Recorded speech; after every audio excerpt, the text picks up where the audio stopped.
एकाच प्रकारच्या फंडात सगळे पैसे गुंतवले तर काय धोके असू शकतात या व्हिडिओमध्ये आपण आज बघणार आहोत. पण त्याआधी चॅनलला फॉलो करायला विसरू नका. स्मॉल कॅप फंडचा रिटर्न जास्त आहे, सगळे पैसे तिथेच टाकायचे का? थांबा, ही चूक महागात पडू शकते.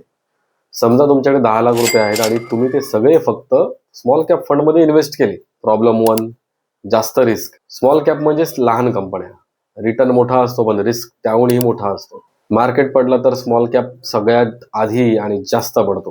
प्रॉब्लेम 2, व्हॉलॅटिलिटीचा. आज पोर्टफोलिओ +30, उद्या -25.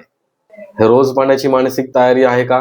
नसली तर पॅनिक सेलिंग होणारच. प्रॉब्लेम 3, टायमिंग चुकला तर नुकसानच. जर तुम्ही मार्केट हायला इन्व्हेस्ट केलं आणि लगेच करेक्शन आला तर स्मॉल कॅप रिकव्हर व्हायला वर्ष लागू शकतं. प्रॉब्लेम 4, गोल रिस्क. तुमचा पैसा जर घर, मुलांचं शिक्षण, रिटायरमेंटसाठी असेल तर पूर्ण पैसा एकाच कॅटेगरीमध्ये ठेवणं हा गॅम्बलिंग सारखा निर्णय ठरतो. म्हणूनच स्मार्ट इन्व्हेस्टर काय करतो? लार्ज कॅप स्टॅबिलिटीसाठी, मिड कॅप ग्रोथसाठी, स्मॉल कॅप हाय रिटर्नसाठी आणि हायब्रिड किंवा डेट फंड सेफ्टीसाठी. यालाच म्हणतात डायव्हर्सिफिकेशन. एकाच बास्केटमध्ये सगळी अंडी ठेवली तर बास्केट फुटला की सगळं संपलंच. जर तुम्हाला सेफ्टी प्लस स्मार्ट पोर्टफोलिओ हवा असेल, रिस्क समजून इन्व्हेस्टमेंट करायची असेल तर कमेंट करा प्लॅन आणि DM करा.